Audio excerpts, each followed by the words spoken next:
Les ténèbres ne régneront pas toujours sur la terre. La dépression, l'addiction, la tristesse, le stress sont des prisons. La honte te pousse à t'isoler. Pendant toutes ces années, tu as cherché la liberté. Ce n'est pas un hasard si tu te retrouves ici. J'ai entendu tes cris. Je t'appelle encore une fois. Ne résiste pas. Laisse-toi conduire par le son de ma voix. Je suis là, avec toi.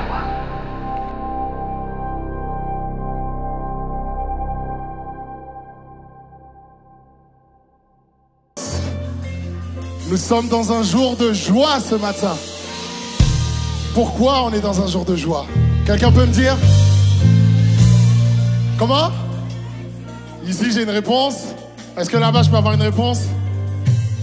Je lis sur les lèvres la résurrection. Effectivement, on sert un Seigneur et Sauveur qui est mort, mais qui est également ressuscité. Alors est-ce qu'on peut se lever ensemble, les amis? Alléluia. Je crois vraiment que ce matin, Dieu veut faire une œuvre particulière. Et surtout, on doit avoir en tête sur toute le déroulé de ce culte, mais également de nos vies en fait, que Christ a remporté la victoire sur la mort.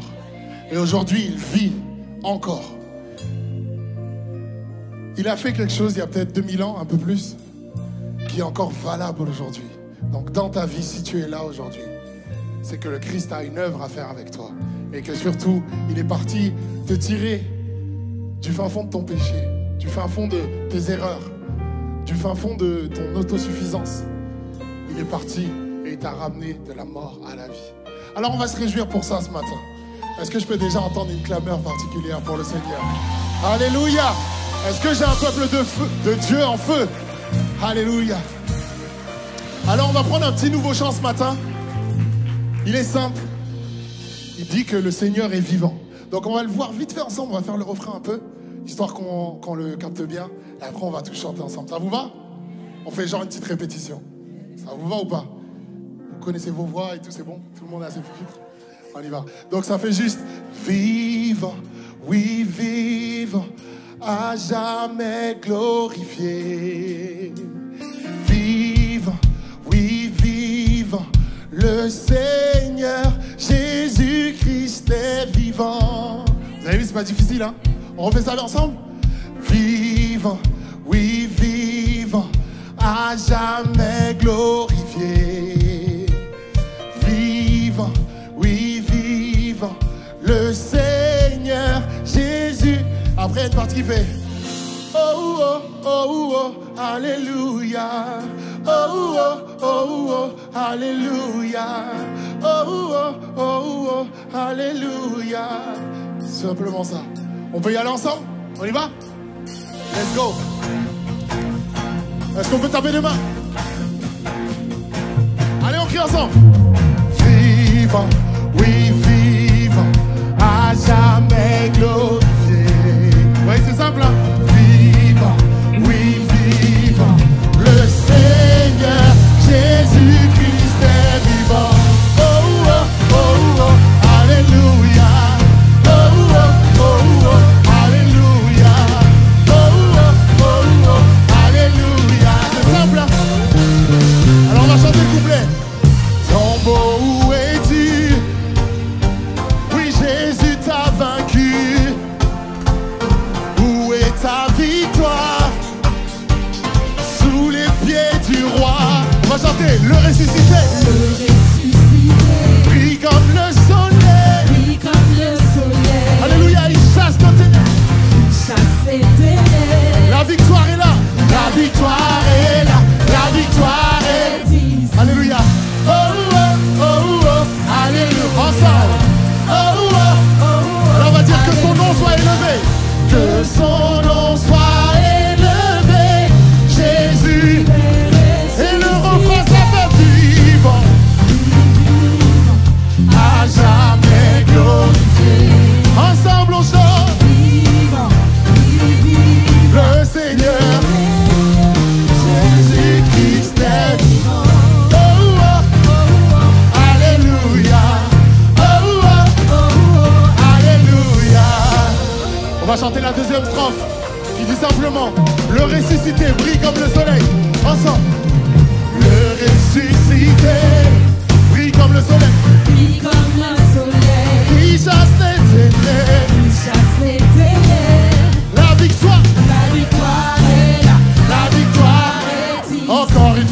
Oh, oh, oh, oh. Alléluia. Oh, oh, oh, oh. Alléluia. Que Que son nom soit élevé. Jésus. On célèbre ensemble le roi ressuscité. Vivant, Oui, vivant. à jamais glorifié. Oui, vivant. Oui, vivant. Le Seigneur. Seigneur Jésus. Encore une fois, c'est vivant. Oui, vivant. À jamais glorifié. Glorifié. Oui, vivant. Vivant. Oui, vivant. Le Seigneur. Jésus-Christ est vivant. Alléluia. La Bible nous dit dans sa parole que le même esprit qui a ramené Jésus d'entre les morts est l'esprit qui vit en nous aujourd'hui. Alors si tu as cette conviction, tu vas le déclarer devant l'ennemi et tu vas dire que la même puissance habite en moi. La même puissance qui écrase l'ennemi. La même puissance vit en moi. Ensemble. Qui écrase l'ennemi. La même puissance vit en moi. Une dernière fois, la même puissance. La même puissance. Alléluia, la même puissance. Cette même puissance vit en moi. Alors je veux tous vous entendre déclarer vivant. Vivant. On tape des mains, ça fait. Le Seigneur, Jésus-Christ est vivant. Oh, oh, oh, oh. Oh, oh, oh, oh. Alléluia, encore. Oh, oh, oh, oh. Le Seigneur, Jésus. Encore. Oh, oh, oh. Alors prends ce temps pour célébrer Dieu. Pousse ton voisin, dis-lui fais-moi de la place. Oh, oh, oh, oh. Alléluia. Le Seigneur, Jésus-Christ est vivant. Alléluia, Jésus-Christ est vivant et ressuscité ce matin. Élevons son nom. Là où tu es, chez toi, Évidence O. Élève le nom de Jésus. Ça, tu connais ce chant. On va le chanter tous ensemble. Dans le nom de Jésus, nous avons la victoire. Si tu crois qu'il est vraiment ressuscité ce matin, alors tu vas chanter avec moi. Mais au début, on va simplement dire oh, oh, oh, oh. Allez.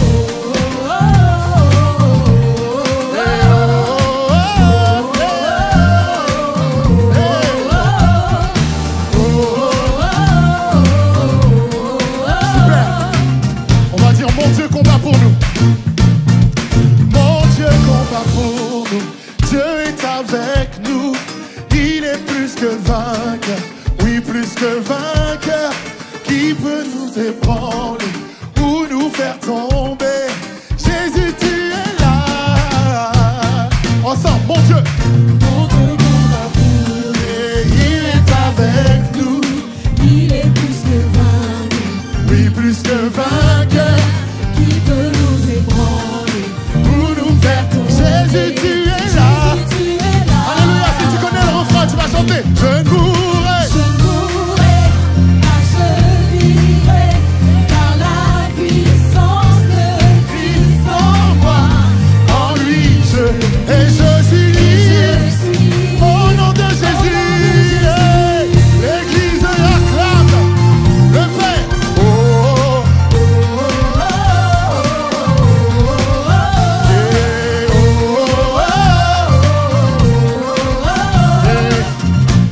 on va dire portant tous nos fardeaux et tous nos péchés. Il couvre nos péchés. couvrant nos péchés.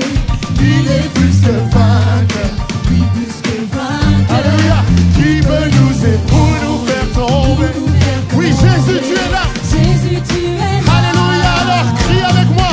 Je mourrai. Je mourrai, car je vivrai Par la puissance de Christ, Christ en moi. en lui je vis et je suis libre. Je suis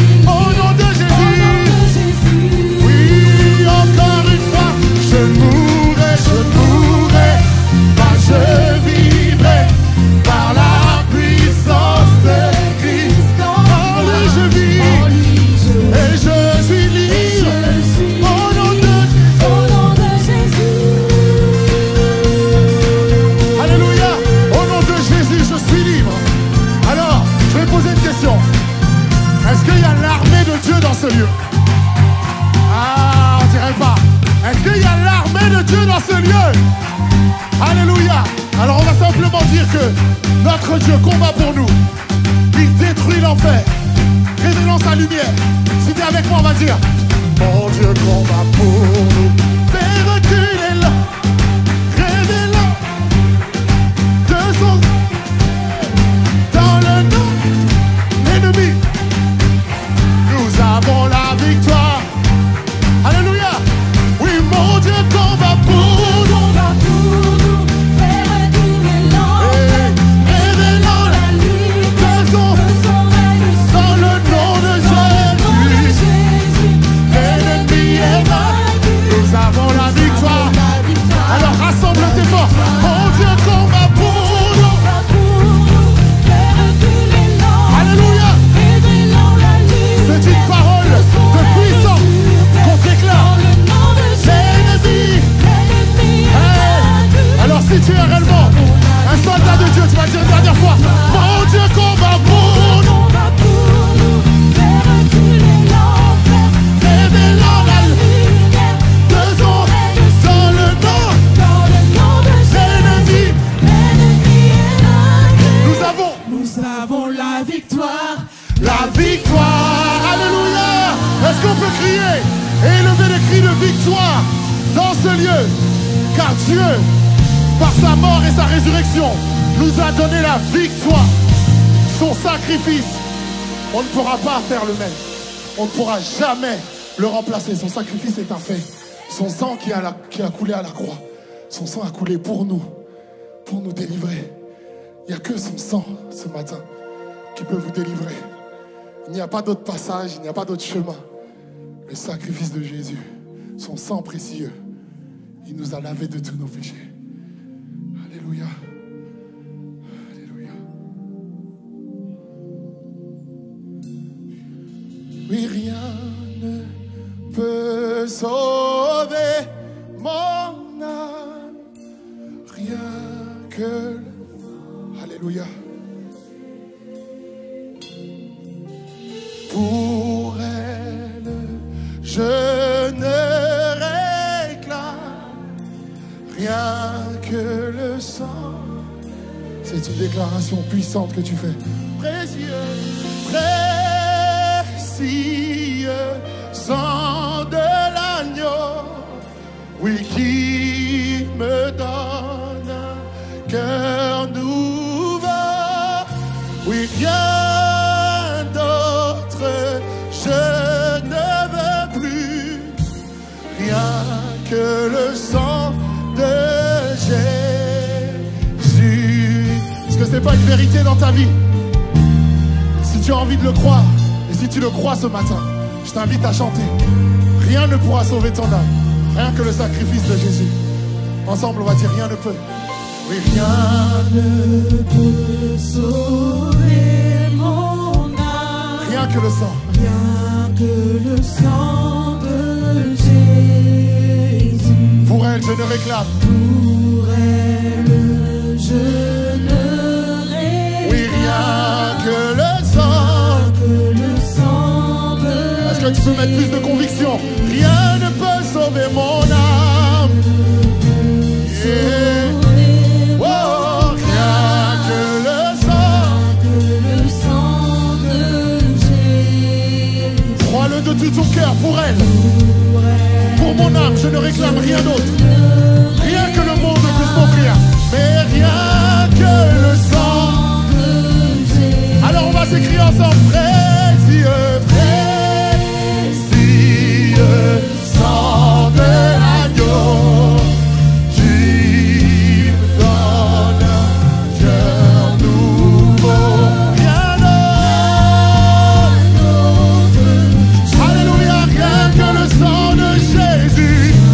Que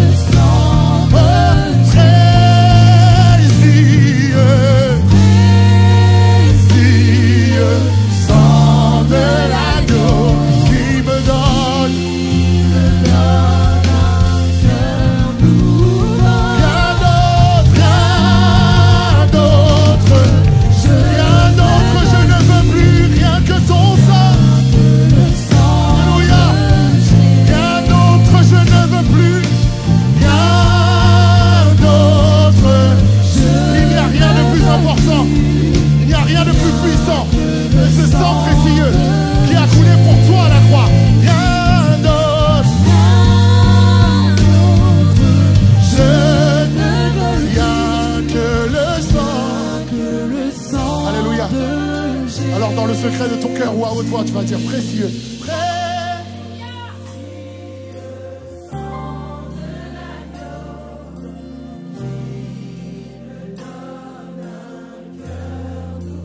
Rien d'autre je ne veux plus. Si tu le dis, que ce soit pas simplement un bruit du bout de tes lèvres, mais que ce soit de ton cœur. Oui, précieux,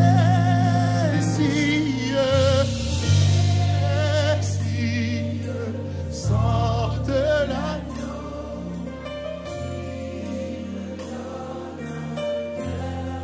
Alors rien ne vaut plus que ça, rien. Je ne veux rien que le sang de Jésus. Alléluia, il s'est sacrifié à la croix pour toi. Rien d'autre, je ne veux plus. Oui, rien d'autre. Cette déclaration est forte, les amis. Oui, rien que le sang de Jésus. Alléluia. Oui, rien que le sang de Jésus. Non, rien d'autre, rien que le sang de Jésus. Dernière fois, rien que le sang de Jésus. Alléluia. Si tu es dans ce lieu et tu comprends le sacrifice de la croix, si tu as même peut-être juste une petite idée de ce que Jésus a fait, alors tu ne pourras pas rester en silence alors qu'on s'arrête de chanter. Tu commenceras à élever ta voix. Tu commenceras à rentrer en connexion avec le Père. Et comme tu continueras à lui dire, Seigneur, je ne veux rien d'autre que toi. Je ne veux rien d'autre que ton sacrifice à la croix qui m'a donné la vie, qui m'a donné la liberté. Alors que tu es là, ne reste pas muet. Alléluia. Merci Père. Merci Père pour ce que tu fais. Alléluia.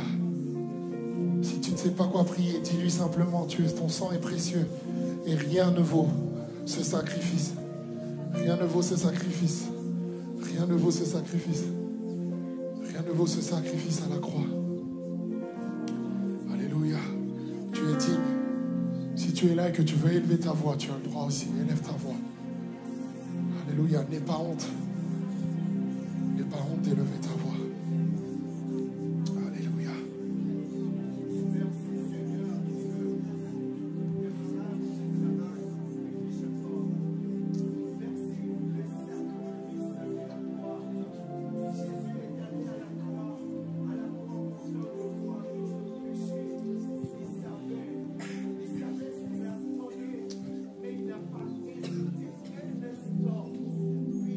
Bonjour à tous, J'ai salué une partie en rentrant, mais je n'ai pas pu saluer tout le monde. Alors, soyez bénis dans le nom du Seigneur et soyez toutes et tous les bienvenus.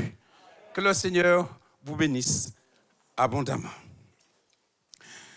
Nous allons commencer à partir d'aujourd'hui une nouvelle thématique et nous verrons ensemble pendant plusieurs dimanches, ça va être plusieurs prédicateurs différents qui vont aborder les 7 églises de l'Apocalypse, le livre de la Révélation. En ce qui me concerne, moi, c'est l'église d'Éphèse. J'ai la première église. Avant de commencer, vous savez que c'est l'apôtre Jean qui a écrit le livre de l'Apocalypse. Donc, c'est aussi lui qui a écrit, n'est-ce pas, sous l'onction de l'Esprit, la lettre à l'église d'Éphèse. Est-ce qu'il y a quelqu'un d'autre qui a écrit à l'église d'Éphèse? Bien sûr, l'apôtre Paul aussi a écrit à l'église d'Éphèse. Y a-t-il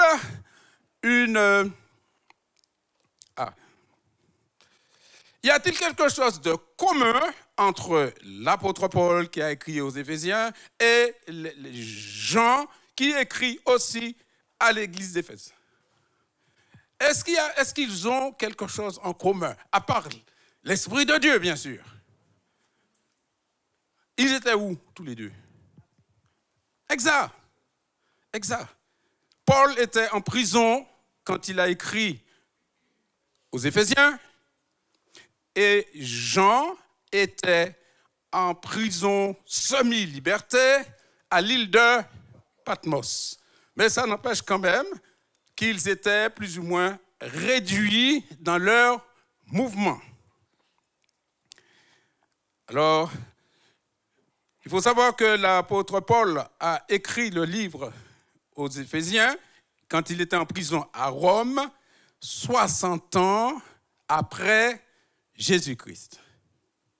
Et Jean a écrit le livre de l'Apocalypse à peu près 95 ans après Jésus-Christ. Donc, entre les deux courriers, entre les deux lettres, si vous voulez, il y a 35 ans d'écart entre les deux. 35 ans séparent l'épître de Paul aux Éphésiens et la révélation de Jean au sujet de l'église d'Éphèse. Quelle différence y a-t-il entre ces deux écrits? Qu'est-ce qu'on peut, en lisant les deux, qu'est-ce qu'on peut retenir? Qu'est-ce qu'on peut relever? Parce qu'il faut bien connaître l'église d'Éphèse pour que je vous explique un petit peu après. Alors, la lettre de Paul aux Éphésiens expose notamment les bénédictions dont les croyants jouissent en Jésus-Christ. C'est ça l'écrit, le livre de Paul aux Éphésiens. Tandis que Jean, le livre de Jean de l'Apocalypse, évoque la victoire de Jésus-Christ en dépit de l'opposition des hommes et du diable. Eh oui, il y a une différence. Donc le Seigneur prend bien soin de son Église.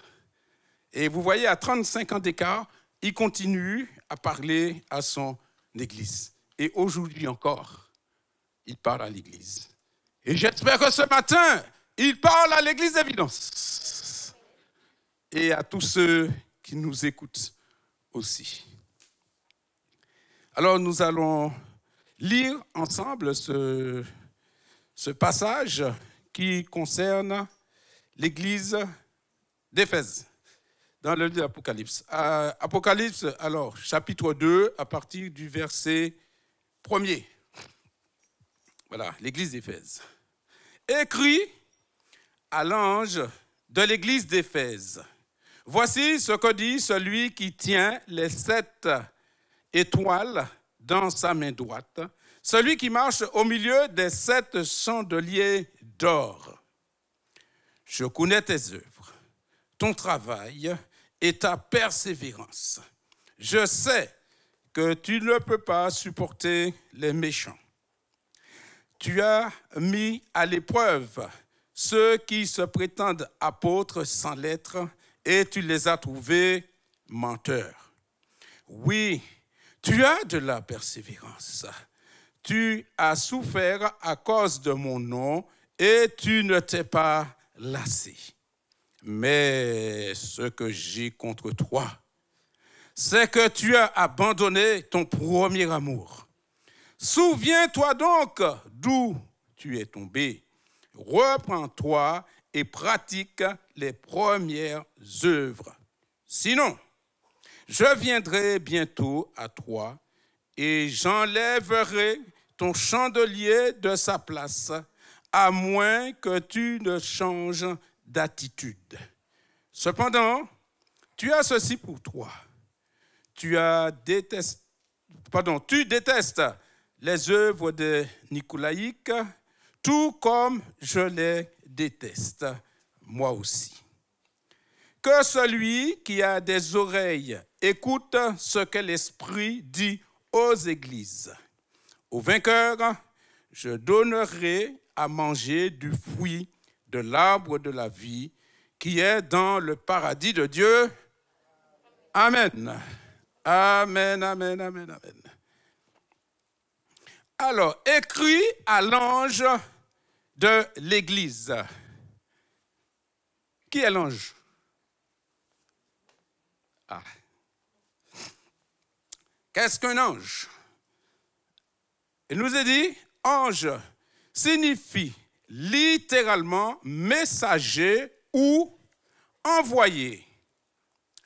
Deux interprétations sont habituellement proposées. Alors, première interprétation, il s'agit soit des responsables humains des églises, et deuxièmement, soit des êtres célestes chargés de garder les églises ou de les représenter auprès de Dieu. Donc, nous avons deux définitions.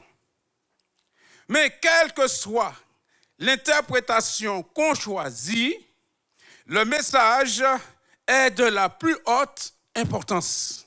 C'est-à-dire que le message doit être saisi, le message doit être compris. Ça, c'était qui est l'ange? Quelle est cette église d'Éphèse? Au chapitre 19 des Actes des Apôtres, il nous est dit, Paul arriva à Éphèse après avoir traversé les hautes provinces de l'Asie mineure. Il rencontra quelques disciples et leur demanda s'ils avaient reçu le Saint-Esprit. Donc c'est à cette église d'Éphèse.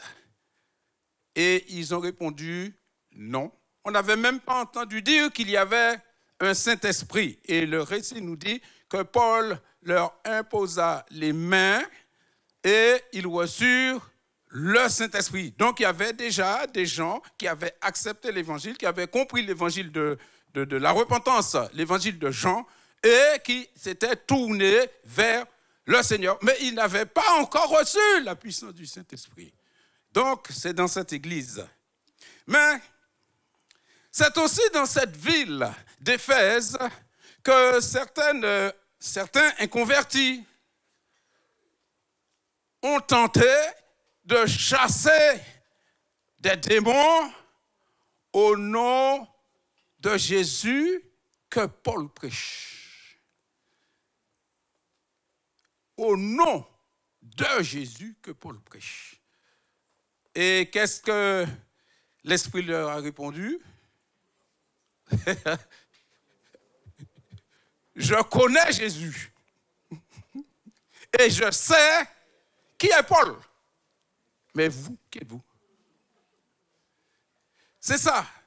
Quand on ne connaît pas Jésus-Christ, on ne connaît pas la doctrine de Jésus-Christ, on ne connaît pas la puissance de Dieu et on veut employer Dieu comme si Dieu était un outil qu'on emploie. Et le récit nous dit, toujours dans cette ville d'Éphèse, le récit nous dit que l'homme en qui était un mauvais esprit, alors il a sauté sur ces gens et il les a blessés et il les a raillés, nus et blessés. C'est ce que nous dit le récit. Tout ça, ça s'est passé dans la ville d'Éphèse. Je n'ai pas dit dans l'église, mais dans la ville d'Éphèse. C'est pour vous dire que c'est à Éphèse, quelle est un petit peu la température, qu'est-ce qui pouvait régner dans la ville d'Éphèse. Alors, il y a une autre petite question. Alors, qui adresse le message? Nous avons vu qui est l'ange, nous avons vu quelle est l'église d'Éphèse, et maintenant, nous voyons ensemble qui est celui qui envoie ce message à cette église. Et en ce qui nous concerne ce matin, l'église d'Éphèse. C'est Jésus-Christ qui tient les 7 messagers ou envoyés, c'est ce que nous avons vu dans la définition, dans sa main droite et qui marche au milieu des 7 églises. C'est Jésus-Christ. Ce qui est adressé à une église concerne par extension les 6 autres églises. Donc on ne peut pas séparer la lecture de Jean aux 7 églises, on ne peut pas les séparer. Parce que ce qui concerne une église concerne aussi l'autre église. Et ce qui me fait penser qu'à chaque étape d'une église, il arrive des choses bonnes et moins bonnes, comme dans la vie de chaque chrétien. Il arrive des choses bonnes, des choses, mais pas tout en même temps, à deux périodes différentes et à des églises différentes, à des moments différents. Donc, ce qui est adressé à une église concerne par extension les 6 autres. Et il est dit que celui qui a des oreilles écoute ce que l'Esprit dit aux... Vous avez bien remarqué, aux églises, Ah, merci. Au pluriel. Et quelle que soit l'église à laquelle un message sera adressé, il sera toujours dit que celui qui a des oreilles écoute ce que l'Esprit dit aux églises au pluriel. Sinon, il serait dit ce que l'Esprit dit à l'église. Et là, il serait au singulier. Vous êtes d'accord avec moi? Amen. Je n'ai pas appris l'hébreu, je n'ai pas appris, mais pourtant, je connais assez bien le français. Donc, quand je lis, je comprends un peu ce que cela veut dire. Donc, aux églises, au pluriel. Ce qui nous fait dire, enfin, ce qui me fait dire, ce qui a été écrit à l'église d'Éphèse doit être lu à celle de Smyrne, doit être lu à celle de Pergame, à celle de Thyatire, à celle de Sardes, à celle de Philadelphie et à la dernière église, à celle de Laodicée. Ce qui a été écrit à l'église est valable pour chaque chrétien de chaque église. Alors ne me dites pas que vous êtes de l'église de Smyrne. Ne me dites pas que vous êtes de l'église de Laodicée, parce que ce qui a été dit à Éphèse est valable aussi pour les 6 autres églises. Et c'est valable pour chaque chrétien de chaque église. Donc, c'est valable pour nous ici à Montfermeil, à l'église d'Évidence. Amen. Nous allons entrer bientôt dans le vif du sujet. Ce que le Seigneur dit à l'Église, il va le faire en 3 phases, c'est-à-dire en 3 temps, en 3 parties. Premièrement, le Seigneur va commencer par féliciter l'Église pour ses œuvres. Et oui, c'est ce que... Ensuite, il va faire des reproches à l'Église. Et à l'Église d'Éphèse, on retient beaucoup les reproches à l'église d'Éphèse. Et en 3e, alors le Seigneur dira, il y a une récompense à chaque vainqueur. Et à chaque église que vous retrouverez dans les écrits pour les 7 églises, vous allez trouver exactement le même plan. Quelle que soit l'église. Bien sûr, ce n'est pas dit avec les mêmes mots exactement, mais quand on le décompose, on le trouve dans ces 3 étapes, dans 3 situations. Donc, maintenant, nous arrivons aux félicitations, et là, on rentre dans le vif du sujet. Maintenant, félicitations pour ses œuvres, pour son travail. Et du verset 2, et verset 2, verset 3, le Seigneur dit à l'église d'Éphèse, je connais tes œuvres. Je connais ton travail, je connais ta persévérance. Je sais que tu ne peux pas supporter les méchants. Tu as mis à l'épreuve ceux qui se faisaient passer pour apôtres et qui ne le sont pas. Et tu les as trouvés menteurs. Oui, tu as de la persévérance. Tu as souffert à cause de mon nom et tu ne m'as pas laissé. Ah, quel... Le Seigneur, on dit, là, il est en train de féliciter l'Église, il est en train d'honorer l'Église, il est en train de rendre un hommage à l'Église pour son travail, pour ses œuvres. Ce qui veut dire que tout ce qu'on fera pour le Seigneur, au nom du Seigneur, le Seigneur le garde. Donc notre travail n'est pas vain devant sa face. Parce que là, il leur dit bien, pour tout ça, c'est bon, j'ai mis tout ça dans un panier, ça a du poids, c'est bon. Alors, oui, là, pour ça, il n'y a pas de reproche. Mais est-ce qu'on ne retrouve pas ça aussi dans les églises, dans notre église? Est-ce qu'il n'y a pas des œuvres dans l'église? Ben oui, il y a de très bonnes choses, il y a des œuvres spirituelles, il y a des œuvres sociales, il y a pas mal de choses dans l'église. Le Seigneur dit tout ça, oui, c'est bon. Mais est-ce que c'est le mieux? Parce qu'il y a bon et il y a mieux. On dit quand c'est bon, c'est un prix. Quand c'est mieux, c'est plus cher. Oui, ça va crescendo avec la qualité de ce qu'on achète. Alors,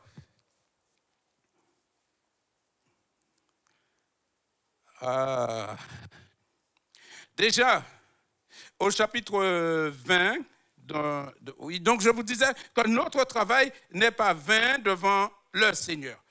J'ai jeté un petit coup d'œil dans les Actes des Apôtres au chapitre 20 et j'ai vu que Paul avait sensibilisé l'église d'Éphèse contre les enseignants de fausses doctrines, déjà à l'époque.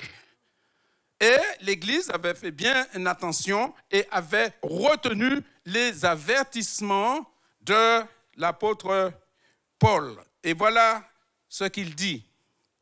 Je sais qu'après mon départ, des loups cruels s'introduiront parmi vous et ils n'épargneront pas le troupeau.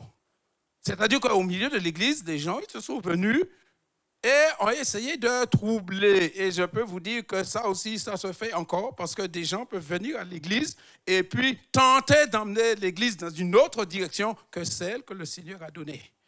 Ça se fait encore aujourd'hui. Ce n'est pas seulement au temps de Paul. Il y a même des gens qui viennent d'ailleurs, qui viennent chercher des chrétiens au milieu de leur église pour les emmener dans leur église. Eh oui, ça se fait encore aujourd'hui. C'est à nous. Et c'est ça que Paul disait, attention, et il va même plus loin. Hein. Il dit, de vos propres rangs surgiront des hommes qui donneront des enseignements pervertis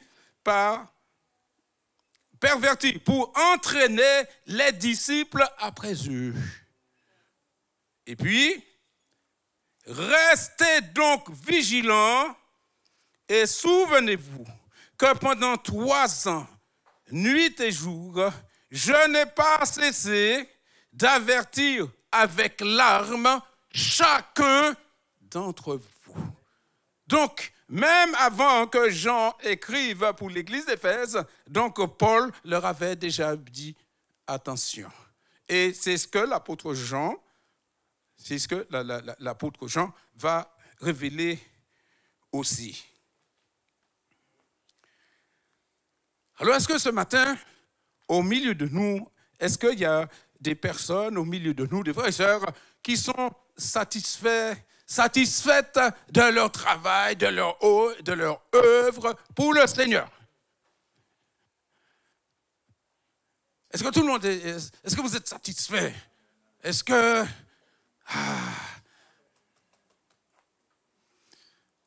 Pour une partie, le Seigneur, en première partie, le Seigneur a honoré votre travail. C'est bon, hein? Quand vous êtes honoré pour votre travail, il y a de la reconnaissance, c'est bon.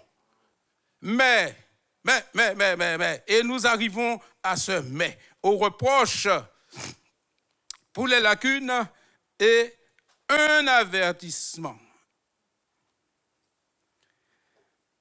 Voici ce que j'ai contre toi, c'est que tu as abandonné ton premier amour.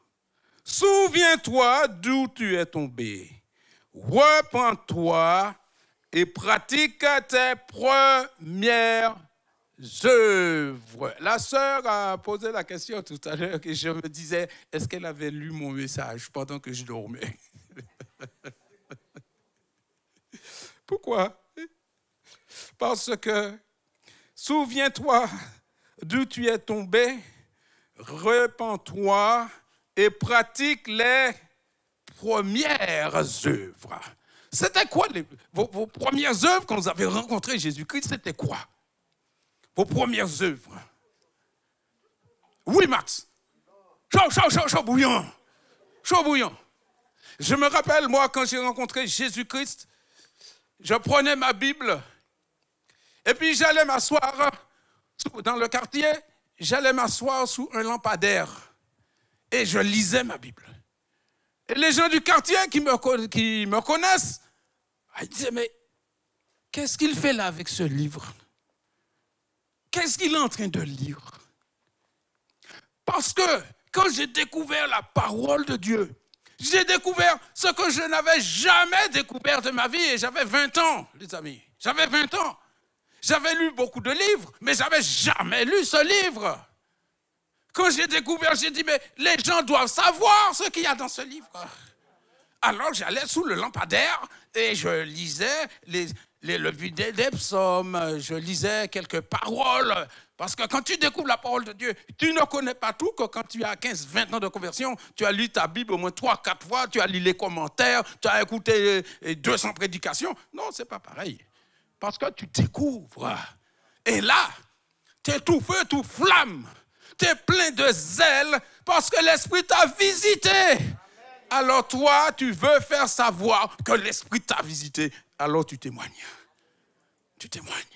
Et d'ailleurs, le Seigneur leur dira, tu as perdu ton premier amour. Et il n'a même pas dit tu as perdu. Hein.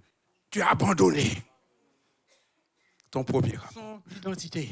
L'Église perdra sa raison d'être et l'Église sera comme n'importe quelle organisation. C'est-à-dire que l'Église deviendra comme l'œuvre comme l'œuvre de l'abbé Pierre, par exemple. Ça viendra un petit peu comme l'œuvre de Coluche. Le resto du cœur. C'est des bonnes choses, hein, donner à manger aux gens, les entourer, c'est des bonnes choses. Mais est-ce que ça remplace l'amour que Jésus a mis dans le cœur de l'Église?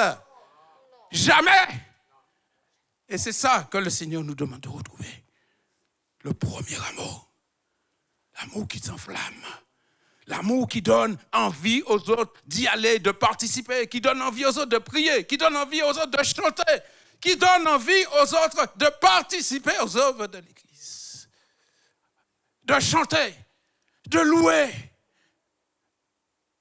C'est ça que le Seigneur attend de nous. C'est ça que le Seigneur attend de l'Église Évidence. Quand on se regroupe le jeudi pour prier, c'est ce que le Seigneur attend. La voix de chacun. Quand on chante le dimanche matin, quand on loue, qu'est-ce que le Seigneur attend? La voix de chacun, le cri de chacun, la manifestation de chacun.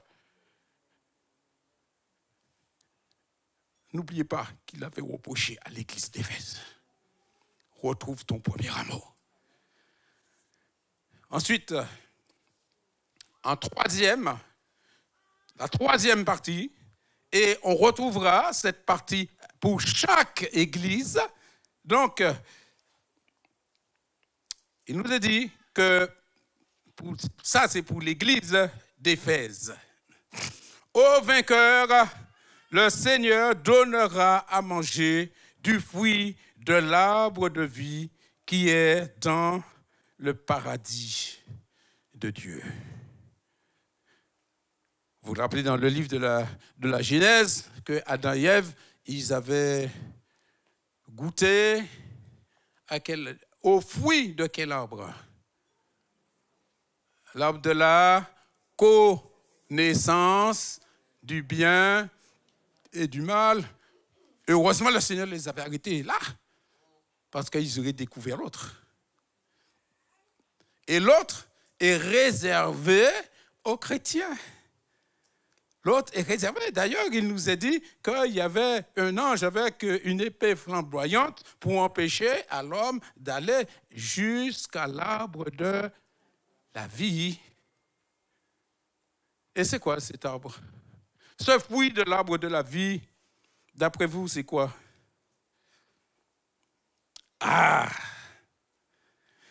s'ils ont mangé le fruit de l'arbre de la connaissance du bien et du mal, et spirituellement parlant, ils sont morts. Oui, ils sont tombés dans le péché. Ils sont morts.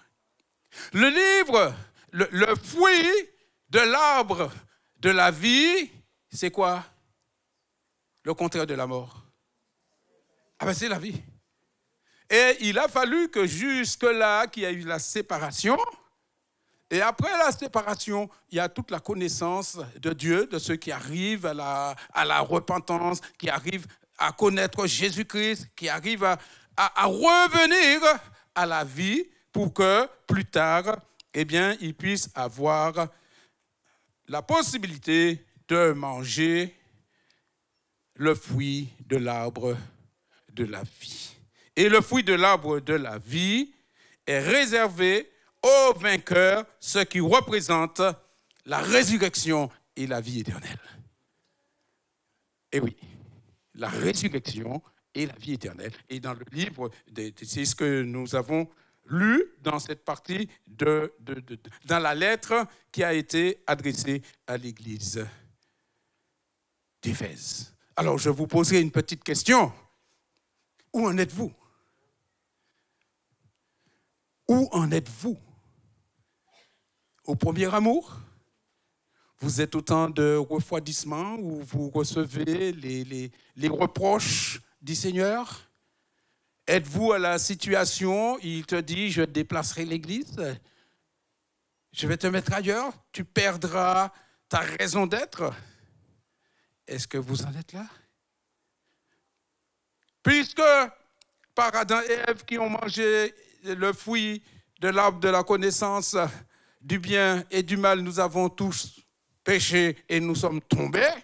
Alors, est-ce que vous êtes prêts pour la résurrection et la vie éternelle? Est-ce que vous êtes prêts? Cherchez premièrement le royaume et la justice, et toutes choses vous seront données par-dessus. Et toutes choses vous seront données par-dessus. Est-ce qu'il y a des gens ce matin que la parole de Dieu a touché ce matin? Est-ce que vous avez besoin qu'on prie pour vous? Parce qu'il me reste juste à vous donner 2 conseils. Accepte la correction du Seigneur. Il y a des gens qui n'acceptent pas. Ils trouvent toute espèce d'excuse pour ne pas accepter la correction du Seigneur. Mon premier conseil, accepte la correction du Seigneur. Et mon deuxième conseil, vise la vie éternelle.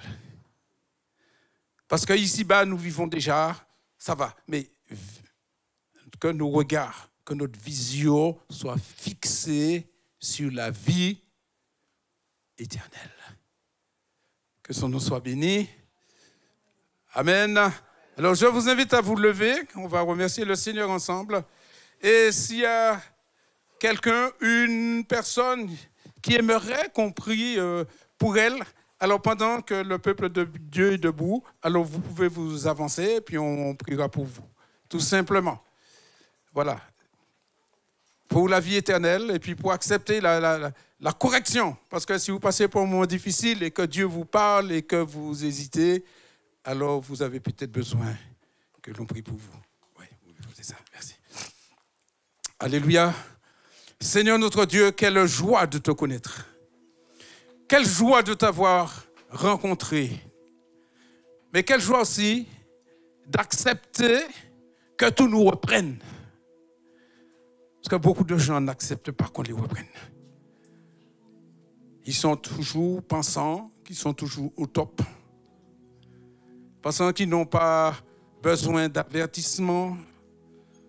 Pensent que tout est bon, tout est OK, on peut continuer comme ça. Mais quand je lis la lettre à l'église d'Éphèse, je me rends compte que moi aussi, de temps en temps, j'ai besoin, Seigneur, que tu me dises, frère Rouget, là, il y a quelque chose à faire. Hein. Merci pour tout ce que tu as fait, hein. C'est bien. Mais ton premier amour, de temps en temps, est-ce que tu ne l'as pas négligé? Est-ce que tu ne l'as pas oublié? Est-ce que de temps en temps, tu ne l'as pas mis de côté pour des œuvres? Merci. Est-ce que tu ne l'as pas mis de côté pour des œuvres? Est-ce qu'il y a des gens ce matin qui sont peut-être dans cette situation et qui ont besoin de prière? Je ferai qu'un appel. Voilà. Si vous êtes intéressé, approchez-vous. Et puis il y a des frères qui sont là, il y a le pasteur qui est là. On va prier pour vous. Approchez, approchez. Approchez, approchez. Voilà. Alléluia. Voilà, le groupe de prière. Voilà, puis voilà, pour prier pour les gens. Seigneur notre Dieu, ce matin, c'est avec une grande reconnaissance que nous venons devant toi. Merci de nous avoir laissé toutes ces écritures, tout ce que tu nous as laissé. Où sont les gens pour la prière? Voilà, approchez, parce que je suis sur l'estrade, je ne peux pas descendre. Voilà. Tous ceux qui sont appelés, voilà. Seigneur, merci d'avoir parlé à nos cœurs ce matin. Ne serait-ce que s'il y a un cœur ou deux cœurs à qui tu as parlé ce matin. S'il te plaît, merci Seigneur, parce que le livre de l'Apocalypse, c'est le livre de la révélation. Donc ce matin, tu as révélé quelque chose à quelqu'un. Tu as parlé à quelqu'un ce matin. Alors je te bénis parce que tu nous dis que ta parole ne revient pas à toi sans avoir accompli son effet. Donc je crois que le Saint-Esprit est assez puissant pour convaincre des cœurs ce matin, pour convaincre des âmes ce matin que la marche avec Jésus-Christ, c'est pas une marche facile, c'est pas une marche qu'on prend à la légère. Mais marcher avec Jésus-Christ, c'est marcher avec le Seigneur. C'est accepter ses souffrances. C'est accepter ce qu'il nous reproche, qui n'est pas droit dans notre vie. C'est accepter ça aussi afin qu'il puisse nous accorder sa pleine bénédiction. Merci. Sois béni, Seigneur. Merci d'étendre ta main sur toute cette assemblée ce matin. Merci, Seigneur. Merci de nous visiter. Merci de nous visiter. Merci de nous visiter et continue à nous visiter, Seigneur. Merci pour ta présence. Merci, sois élevé. Sois élevé, mon Dieu. Sois glorifié. Sois magnifié. Sois exalté, Jésus. Jésus, roi des rois. Seigneur de seigneurs. Ah, le Dieu de la tendresse. Le Dieu qui nous voit même dans notre insouciance et qui nous appelle. Reviens mon enfant, reviens mon fils, reviens ma fille, retrouve ton premier amour, retrouve tes premiers actes quand tu m'as rencontré, quand mon esprit t'a visité. Là où tu étais, je t'ai sorti de là. Mais le temps passant, tu es revenu un petit peu en arrière, mais je t'aime quand même. Et je te dis, reviens. Reviens à ton premier amour. Reviens à tes premières actions, à tes premières œuvres. Même en premier, aime-moi de tout ton cœur, de toute ton âme, de toute ta pensée, de tout ton esprit. Donne-moi la première place dans ton cœur. C'est ce que le Seigneur te dit ce matin. Donne-moi la première place. Trop longtemps, tu m'as donné la deuxième place, la troisième place. Donne-moi la première place ce matin. Reviens à ton premier amour. Reviens. Reviens. Et donne-moi ma place, te dit le Seigneur. Donne-moi ma place. Je reviens chercher ma place. Alors capitule. Cède. Ploie le genou devant moi. Parce que je suis toujours ton maître, ton Dieu, celui qui ne t'abandonnera jamais. Sois béni. Alléluia. Jésus. Amen. Merci Seigneur. Merci pour ta bénédiction. Merci pour ta grâce, Seigneur. Évidence Home, merci d'être avec nous. Et vraiment, j'espère que tu pourras retenir, repens-toi et reprends-toi. et à la semaine prochaine. Vous allez bien?